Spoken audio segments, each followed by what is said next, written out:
to tell us today. So over to you, Pavan. Okay. Thank you, Sanjana, for the introduction, which is not required, but okay. It was more than what I actually am as a person. Nothing big, nothing fancy, and specifically nothing fancy for this topic for sure. uh, when Sanjana asked me a couple of weeks back, was it, or at least days back, if I would be interested in dealing with a topic on Valentine's Day, I actually was just like out of all the people on this planet, you found me to deal with on such a topic. Oh well, but today's session is going to be something very different. It's not going to be the regular relationship advice, what love actually means, give yourself out, and there are 100 other things you find on the internet. But it's going to be something very different. It's directly from what our Vedic scriptures tell us about the definition of love and what is the basis of a loving relationship and who do we actually develop such relationships with. And it's not just for this one lifetime, but we're going to go and try and understand what love is as an eternal perspective, not just for this life in itself for us. So thank you for joining. And if you do have any contributions during the class, if you want to say something, you can always unmute yourself or you can put it up on the chat. You can also raise your hand on Zoom if required. And feel free to contribute. It's not just a one-sided class. Let's keep it as interactive as possible so that, yeah, we can keep this as in a live session. Zoom, anyway, is a bit of a challenge to keep our concentration levels throughout. But let's do the best of what we have now. So, before we begin, I'm just going to say a few mantras and then we can start. Om Jnanatimirandasya Jnananjanashalakaya Chakshurunmilitam Yena Tasmai Shri Gurave Namaha Shri Chaitanya Manobhishtam Stapitam Yena Bhutale Swayam Rupa Kadaha Mahyam Dadatmi Swapadantikam Vandeham Shri Guru Shri Yuta Patakamalam Shri Gurum Vaishnavam Shri Rupam Sagratam Sadhana Raghunatam Vitamtam Sachivam. So this particular mantra that specifically starts with Om Jnanatimirandasya in simple words just means that a guru or a spiritual representative comes with a torchlight and removes all the darkness or ignorance that we have over millions and millions of lifetimes that we have taken. So here, since we're reading from the scriptures, that acts as a guru to enable us to show us some light in our life. So one of the things that I had to do was to go into the history of Valentine's Day to try and see how it's celebrated. So let's put it as a shot over here. Does anyone know why Valentine's Day is actually celebrated? Just even if you want to guess it, it's fine.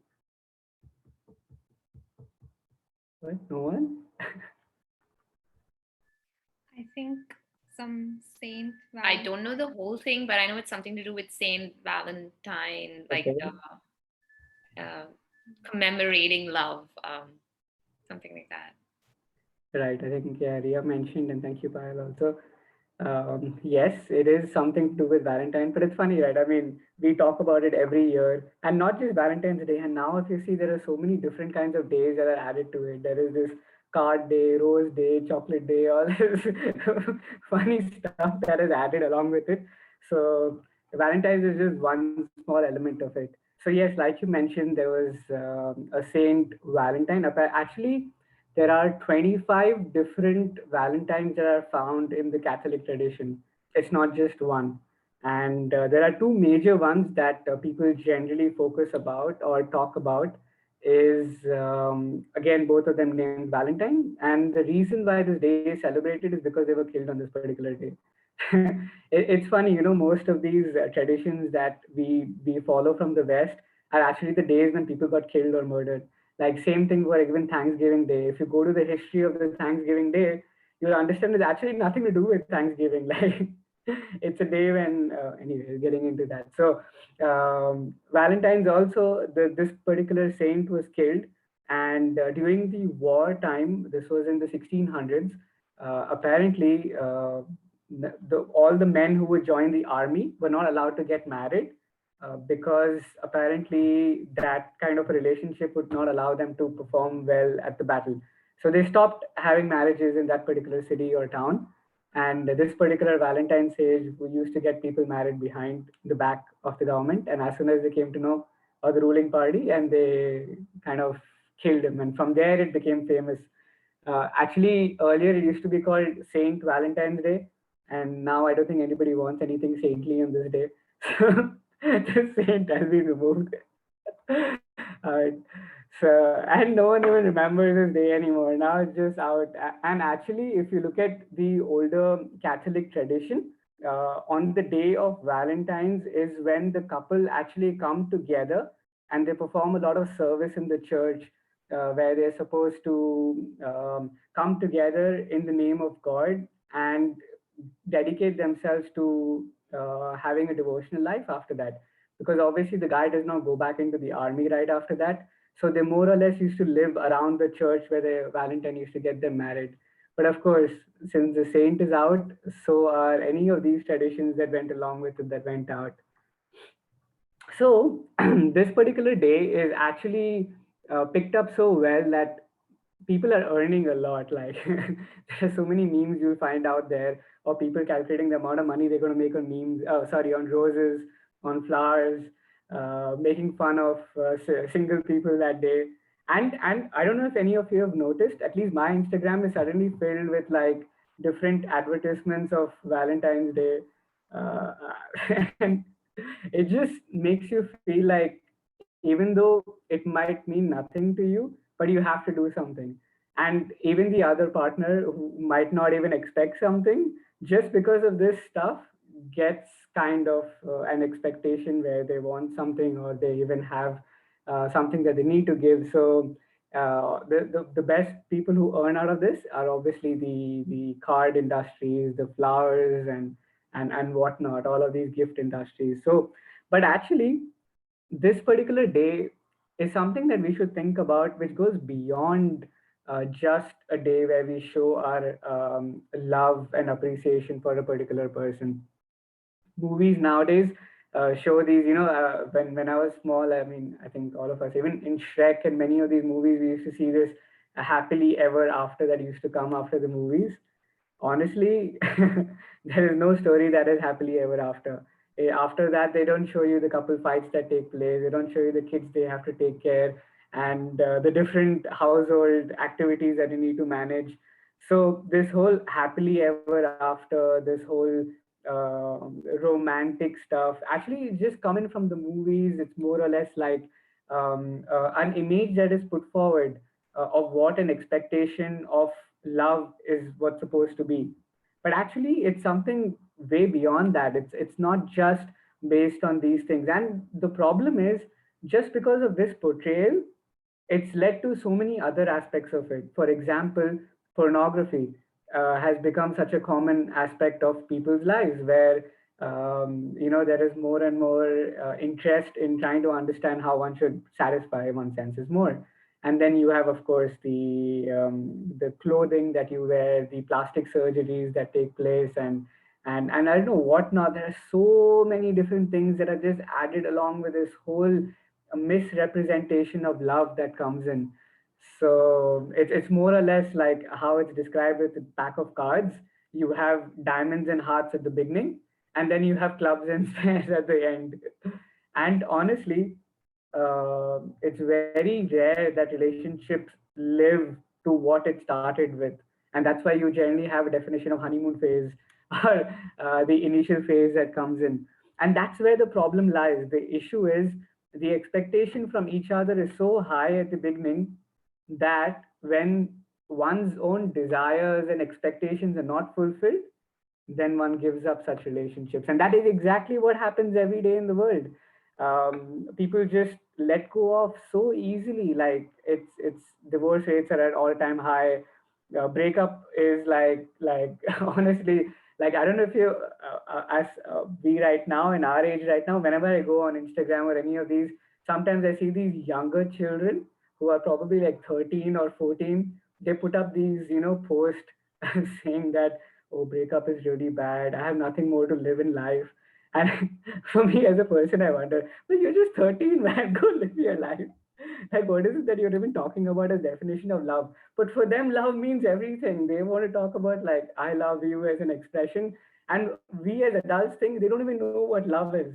And same thing as even the older adults, like our parents, our grandparents, they will probably be laughing at us. They're like, these people have no idea on what love is. They should look at what was there in the past. But that is a reality. That's a fact. Like that the whole image of love has dropped down so much that it's basically not love anymore, and that's where love gets transformed into lust. There is this famous saint who's called Krishnadas Kaviraj Goswami. He makes a good comparison, and he says that so there is gold and there is iron, just as how there is love and there is lust. So to identify between both is sometimes not easy. For us, it's easy to say as an expression that I love the particular person, I love something about a particular class. But when we're trying to fulfill with our own expectations, our own desires, when we want something for ourselves, and that's where it's not actually love. And that's where the whole chronology or the whole definition of lust comes into place. And that's why when that lust is not fulfilled, we end up letting go of relationships. We end up letting go of people, not just a couple, but even our friends, our family, and anything of that sort. So and on the other hand, there is also love of nation that comes into place. You know, there's so many times where it's said that if someone is born in Pakistan, he hates India. If someone is born in India and he hates Pakistan on the other side. And you just wonder, like, why? We are the ones who created these boundaries. We are the one who created these two nations. Just because one is born in a particular place, you start hating the other side of it. Why? Because there is love for a nation that is defined to be.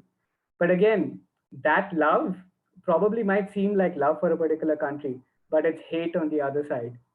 So, who defines this? Where does love even come from? And therefore, to understand all of these aspects, we need to go into the root cause of everything, on where exactly does love even come to place. So, many years back, actually thousands and thousands of years back, I think we've spoken about the story in one of the previous sessions also, where there was a king called Parikshit, who kind of was cursed to die in 7 days. And he was a very reputed king. He has kids, he had family, he had a wife, and he was running his kingdom very well. But out of nowhere, he was cursed because of a situation that happened. And he was said that he will die in 7 days. So imagine if a particular person realizes that he has only 7 days to live. There are so many things we can think that we would possibly do. But what did he do? He went out for getting perfect spiritual realization.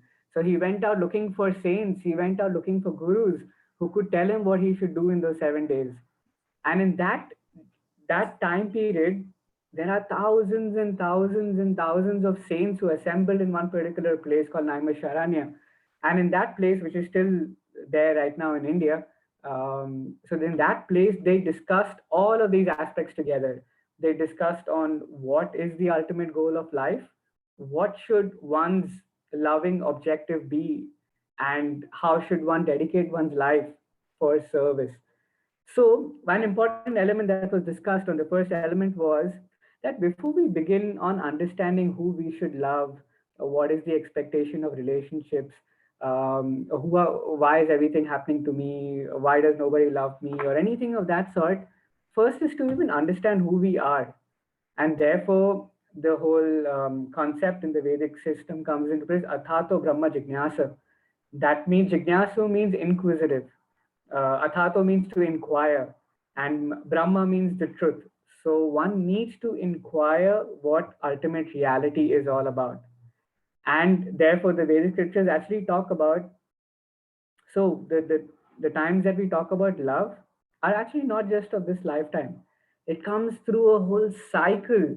And therefore, this cycle is the one that is described in the Gita. So it's saying, forget about everything else. First, you even understand who you are as a person. And therefore, the Gita describes many verses where it says, like, Dehinosmin yatha dehe, vasam se jirnani, where it says that we are actually not even these bodies. So many a times we base a relationship on how good the other person looks, and how well he talks, how well he or she cooks, So many factors we can put in that we love about a particular person. But whenever those things change, for example, the person becomes older, there might be a situation where the looks of a person might change. Many a times people marry for money. There was this ad that was put up in somewhere in Florida, where there was this 72-year-old billionaire who put up an ad. Actually, he didn't want to get married, but he just wanted to do it for the fun of it. So he put up an ad in the newspaper saying that he wants to get married, and he's looking for a wife below 20 years of age. And what the wife is going to get is, after he passes away, all his billions of dollars will go to her. He put up an ad, and apparently he got some 76,000 applicants just in one particular place in Florida. And obviously, people were not just bothered about his looks, they didn't care about the person, but it was the money that comes into place. And we cannot deny this. This is a fact. Like, this runs across all of us when we come across relationships, or when we reach the stage where we get shadi ka proposal sometimes. So these aspects are also judged, right? Uh, so that is why it talks about, if we understand ourselves to be spirit souls, that ultimately we are not even this body, then the whole criteria changes. Our whole definition of relationship changes. The whole definition of love changes. And that's why the Gita starts with the crux, from the basics, from the start. Like forget even talking about what love and lust and everything is all about. First, we have to understand who we are. And we are ultimately spirit souls that are in this human experience, passing through different lifetimes. Probably in one of the previous lifetimes, we were different animals, we were going through different gods, we were, I don't know, what not. And then we have finally got this human life. And then what do we do in this human life? We end up giving roses to different people. There used to be this friend of mine in university who used to, on Valentine's Day, used to carry a bunch of roses. He was single. And he used to keep going around giving it to every single girl that he would find, hoping that someone would accept and go out with him. At least till when I graduated, he still wasn't with anyone. But this is exactly what we end up doing in our entire lifetime. We just go from person to person, not just in terms of a relationship, in terms of loving, even in terms of friends. We just go from friend to friend, from family to family, running around looking for that perfection without even trying to understand what the real aspect is. And therefore, then the scriptures tell us that once you understand that we are the spirit souls, then we connect ourselves to the Supreme Lord, because from the Supreme Lord is where all the happiness comes into place. That's why the spirit souls are described as Anandavayo Vyasat, where it says that they're filled with Ananda. Ananda means happiness. And the happiness that we will get is only when we connect ourselves with the Supreme Lord. And that is what the real nature of the soul is. And that's why we generally say you should pray to Bhagavan. But no one generally asks what a definition of Bhagavan actually means. Bhagavan, okay, let's give it a shot. Does anyone know what the definition of Bhagavan means? You can use the chat. Just you can hotspot think. What do you give it a shot? On what do you think is the definition of the word Bhagavan? Something very common that we use. No? Okay, has everyone gone to sleep? Was it too boring so far? Okay, so actually, yeah, Ria, you wanted to say something? No, just all powerful, all I don't know. He has every quality that we Perfect. possess, that everybody on this planet possesses, but he has it in abundance, I believe. Yes. All wealthy, all powerful, all beautiful. Okay, perfect. Thank you. We have Pooja and Kajol also saying higher power. Yes, that's true. Bhumi says a guru. Yes, that's true. All of these definitions actually are true. Like Ria mentioned, So how you have Dhanavan, which is again a few Hindi usage. Dhanavan means one who possesses dhana, and just like how you have even Vidyalaya, or one who possesses Vidya or a place of Vidya. So the same thing even with Bhagavan, it's actually a person who consists Bhaga. Bhaga refers to opulences or qualities that are particularly defined in a person. So there are six qualities that are generally described that are every individual possesses, and those six qualities are basically all knowledge, wealth, beauty, renunciation, all strength, power. Yeah, I think there's a sixth time. So the Lord actually possesses all these six qualities in complete, and we possess in just minute quantities. So when we connect ourselves to the Supreme Lord, then automatically our fulfillment comes into place, where because He consists of all of these six attributes, then He makes any person complete. And therefore, it's described that when we connect ourselves to that complete, Om Purna Madaha Purnamitam, then we become completely satisfied and complete. And that is what gives us our complete satisfaction. So when we remain satisfied, that is when our relationships will be satisfied. That's when anything that we take forward will make us happy. Many a times, what happens is we get into a relationship, or even with our own friends and family, just because we are not satisfied, we expect so much from the other person. We expect them to give us what we lack, and specifically in terms of being happy or being content in life.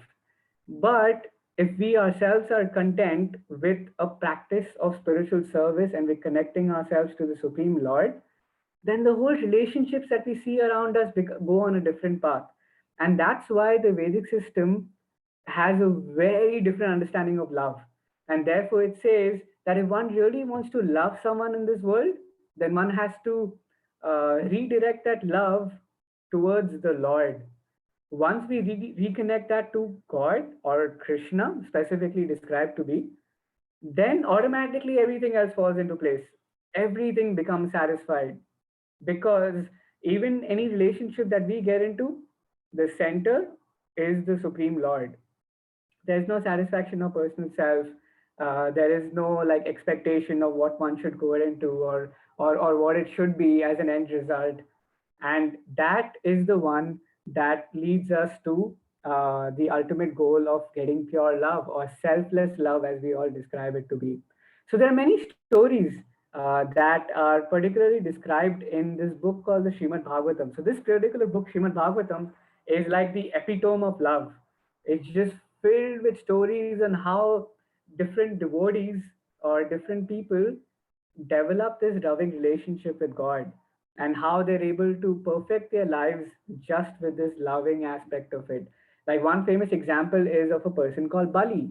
Bali was a great king, and he had like a huge amount of wealth and kingdoms and opulences, wives, but the different gods kind of were afraid of him because he had conquered their wealth as well. So there was the Supreme Lord or God took the form of a small dwarf Brahmana, who was named as Vaman or Vaman Dev. So when generally a saint comes to your house, you would offer anything that they would ask for, which is exactly what Bali did. So when a saint who is actually in the disguise of a small, I mean, God in disguise of a small saint, yeah, so he asked him that I just want three paces of land, three steps of land. That is that what he asked from Bali. So Bali laughed and he's like, "You've come to such a huge king, and I have so many opulences, I have so much of wealth. You can ask for anything you want. You want 1,000 cows, you want wealth, you want gold, you want jewelry. You can ask anything that you want. Why are you asking for only three steps of land? That's nothing. Ask for something more." And then Vaman said, "No, I'm happy. You just give me three steps of land and I'll be okay." And Bali's guru, who is known as Shukracharya, who was standing behind, he understood what was going on. He knew that the particular saint that had come in was not an ordinary saint. and there will be something big that's going to happen after that. So what he did is he immediately went and told his disciple, Bali, the king, saying that don't give him anything. And he tells the guru to keep quiet. I know what I'm doing. It's just a small kid. Don't worry. And his guru did everything possible to stop, but he wouldn't. And then his guru told him, you have God in front of you right now. If you agree to his aspects or his demands, he will take away everything that you have. And then that's when Bali gave out a whole prayer where he said that even if I have everything, if I give that to the Lord, then that multiplies by 1,000 times. I don't lose anything in that particular manner. And this is exactly what he did. He accepted his demand. So in the first step, Vaman took his entire kingdom, all that he took, everything that he had was taken away. In the second step, he took over all the entire universe. There was nothing remaining beyond that universe. And there was actually no place for a third step to put in. And he asked Bali, he's like, you promised me 3 steps, and the third step I have nowhere to put. I've conquered everything. What more is remaining? And then Bali, out of all his humility, he puts his head down and he says, you can place your third step on my head. And that's where the Lord actually becomes so happy with him that he gives him beyond what he even had. Apparently, it's described that Vaman even later on became a doorkeeper of Bali. And that's the loving relationship that they have, that is described as an eternal loving relationship that the devotees of the Lord have with God, which is beyond any give and take relationships. Many times the relationships that we have over here are based on give and take, and that's why when that give and take stops, relationships stop. I mean, imagine, like, put yourself in a situation if you had like a neighbor, and she comes in one of the mornings, and she rings the bell and she asks you for, I don't know, like, say, some milk for making tea, and then you give it to her. She goes back, and the next day she comes again. Ting tong, how are you doing? How's everything? How's your family? Those formality talks in the front, and then there will be a second step. Can I have some tea leaves, for example? And then you're like, okay, here you go, take it. And the third day again, she comes, the same formality talk in the morning, and she asks for something else. She comes on the fourth day, she comes on the fifth day. After a period of time, we're just not going to open the door. Probably there would be a way we'll tell the kids and tell them there's no one at home and shoo them away. Or how sometimes you get these funny doormats which says, please keep away from our door. But so we don't like relationships or people in general who demand a lot of things or are constantly asking us for something. Now imagine God in that perspective. Many times, even if we do have a relationship with God, it's more or less on give and take. It's like you go to the temple or a church, and then you have this huge list that you open up. Give me a house, give me a BM car, give me this particular job, give me a good spouse, give me 10 kids, give me this. And you have this huge list that you put forward. Now you can imagine, if we don't like relationships based on give and take, how can we expect God to reciprocate in any of those? He probably just shut our door and he would like just walk away. And there are times where people even do these Sindhi deals with the Lord. I'll give you like 3 agarbattis and you give me 1 car in return.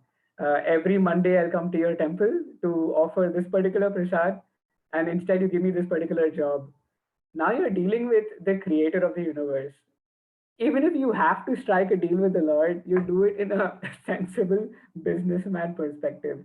Most of our deals are so funny. It's like, I'll give you a little bit of milk every Monday, and you have to give me this in return. I mean, we're talking to the Lord, who is the best of the businessmen, who knows everything out. But this is what the Lord doesn't want. When you have a loving relationship with, for example, the closest that is defined to be as the purest form of love in this world is that of a mother and a child. Now, a child doesn't need to go and tell the mother or the father that give me the best that you have. They just get it because the parents know what is best for us. So that's the same thing with the Lord. When we develop a loving relationship with Him, then it goes beyond the give and take. It goes beyond the awe and respect also. Specifically with Krishna as a god, he wants people to come and play with him. He wants people to develop that loving relationship with him.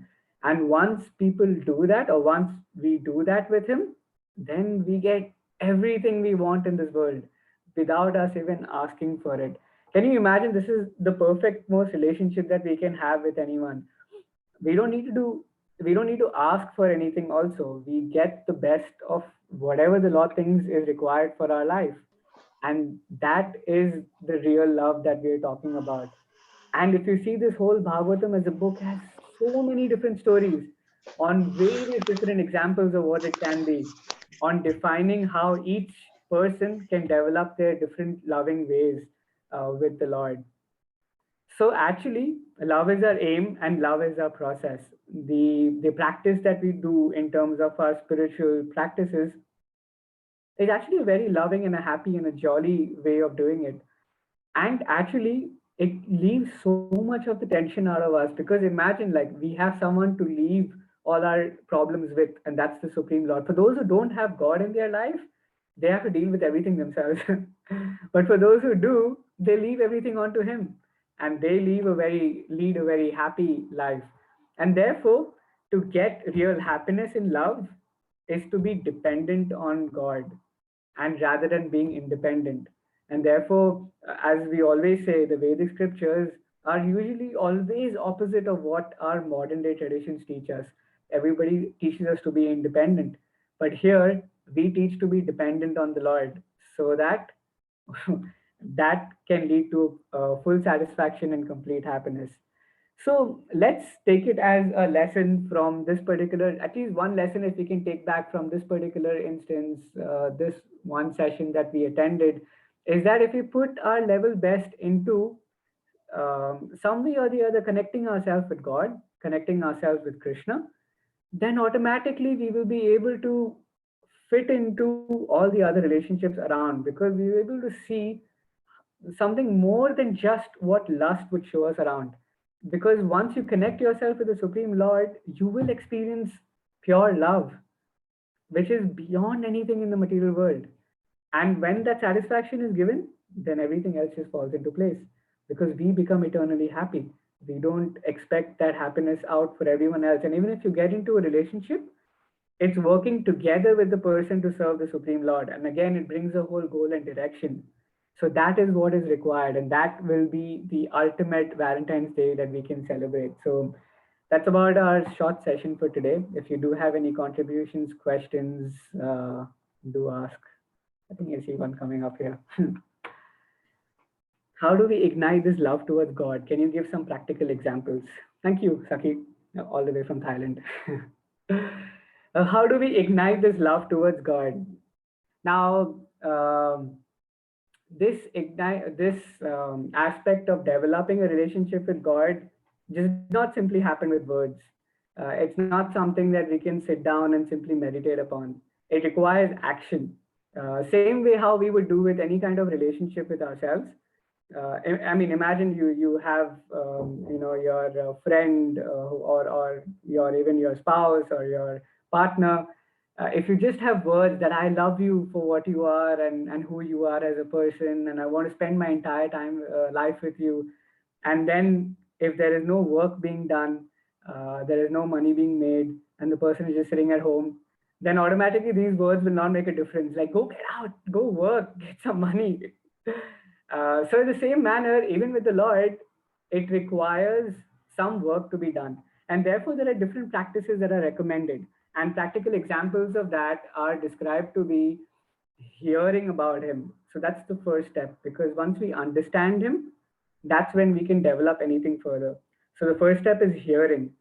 Second step, so it's Shravanam, Kirtanam, Vishnu. Kirtanam is described to be as chanting or meditating on the form of the Lord, or mantra meditation by chanting the Hare Krishna mantra. Like today, Sanjana advertised on the group that we have a 11-day mantra challenge that's coming up. So that's a perfect way. Register yourself for that mantra challenge. You can ignite your love for God. So Shravanam Kirtanam, which is Smaranam Pada Sevanam. Smaranam described as remembering.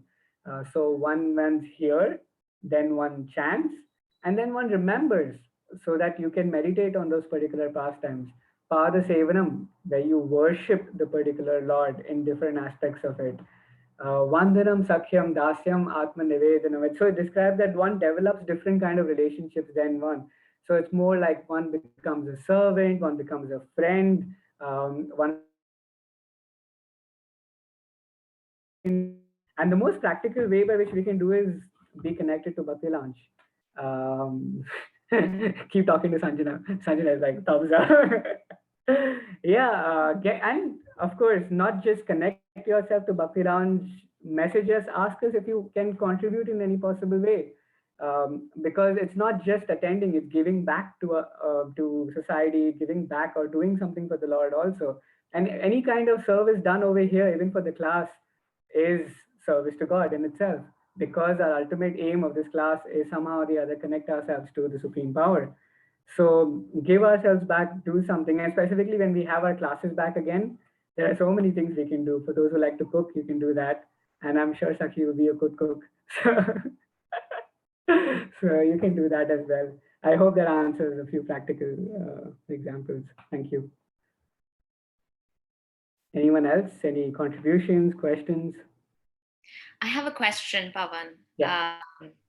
So, you talked about give and take and, how the scriptures are, not contradictory, but they are maybe different from the material world and the world that we know and live in, right?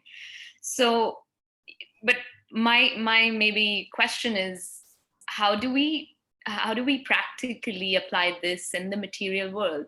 Is there someone who is truly spiritual in this material world? It's a very deep question.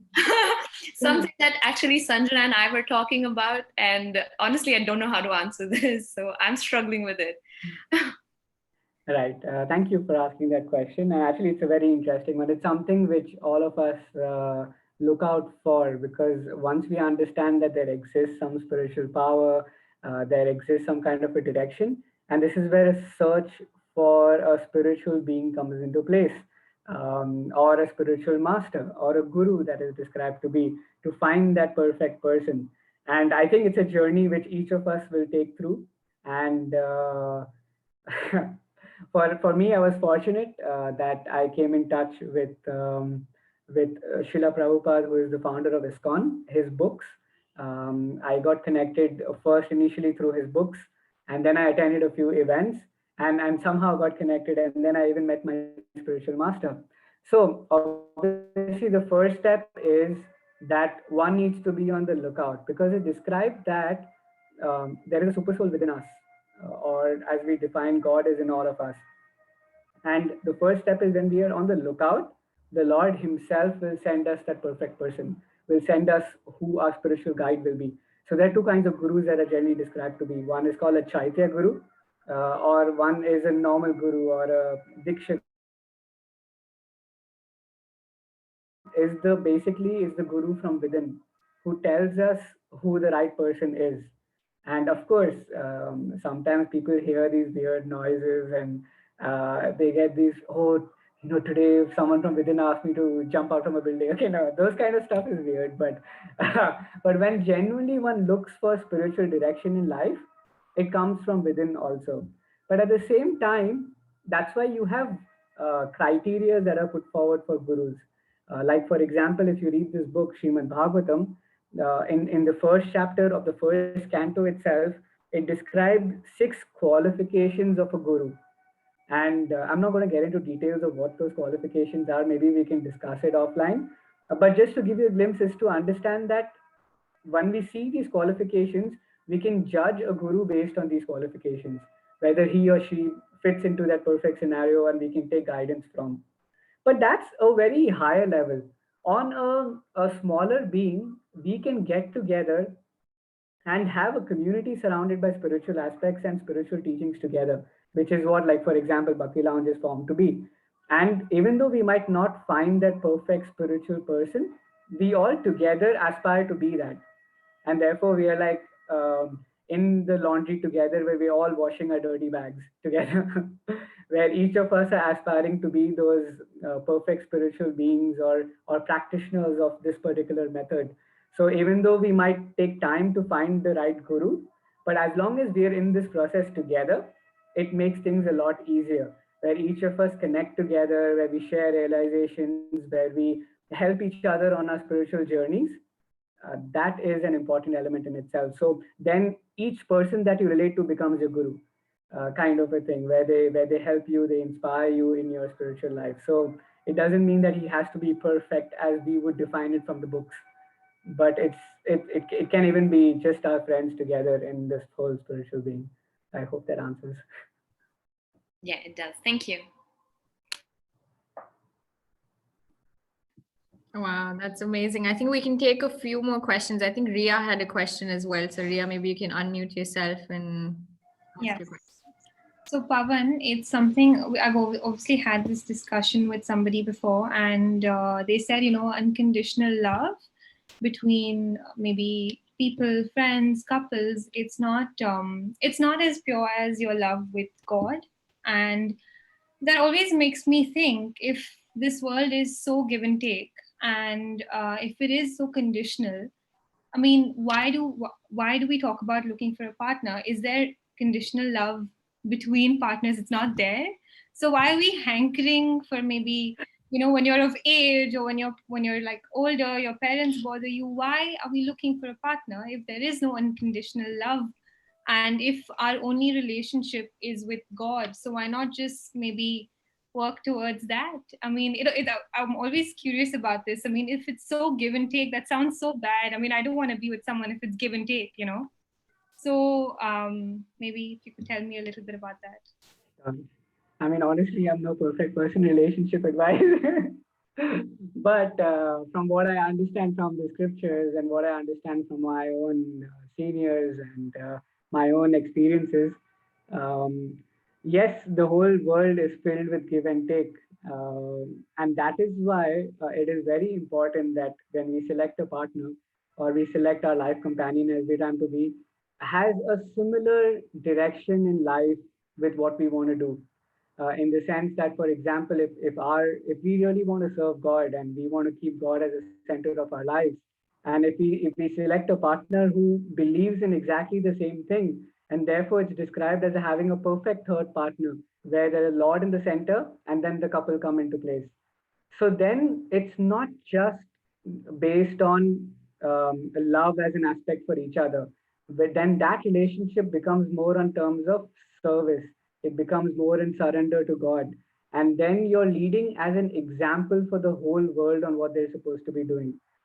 So it just takes you on a whole different level and an aspect together, where as a couple you serve God together, where you serve His devotees, where you serve different gurus, where you promote the message of real love together.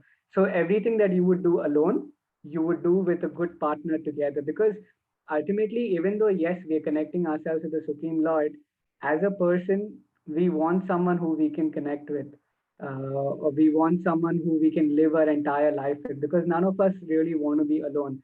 So obviously there are situations where you can become like a monk, or you can, like how you in churches you have the nun as well. So those are different things. They dedicate their entire lives to service. But for those who don't want to dedicate themselves full time, then it's important that you get a partner who supports you in these particular aspects of it, where together you can perform service to God, where together you can lead classes, where you can set yourself as a perfect example, yeah, and lead good lives, spiritual lives, far beyond anything what the material life takes to be. And that actually makes a relationship more stronger, I would say, than a general give and take, or just something that is based on lust.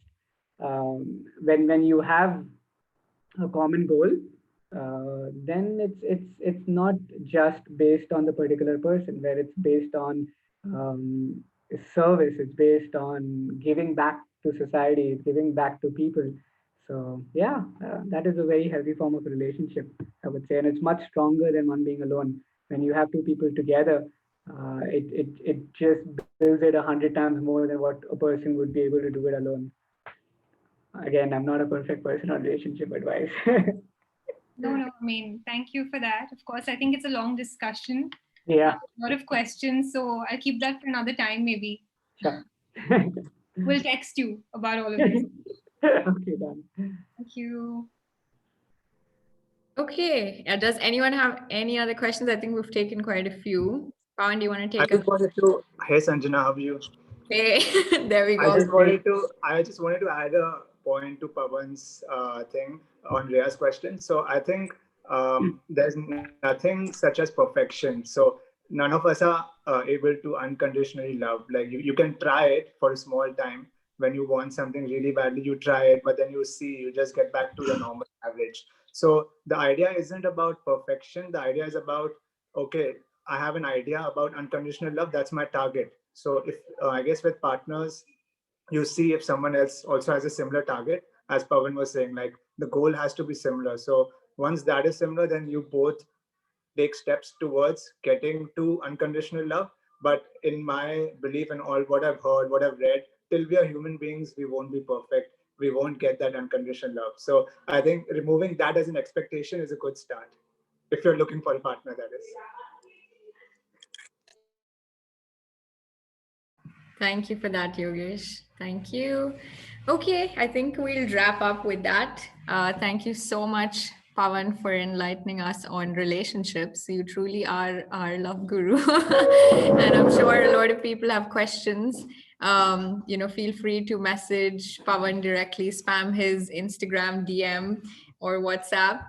And we'll keep all the points that you've spent, especially keeping Lord in the center of all our relationships. I think that is an important one, and that's something that I've heard many times, but it was a good reminder again today by you to do that and to keep that in mind. And that's very important in all our relationships.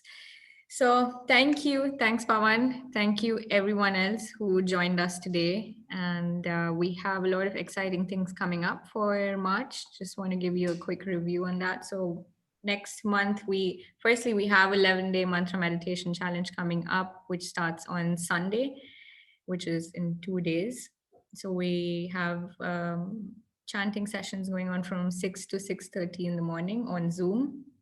So please join us. If you're interested, text Ria or me, and we'll add you to our WhatsApp group where we post the links and share something inspirational. We have a few classes coming up in March. So we're back to online classes due to COVID. And we have a Bhagavad Gita course coming up for 3 weeks. It's a 3-week course also starting in March, for which we'll share the details.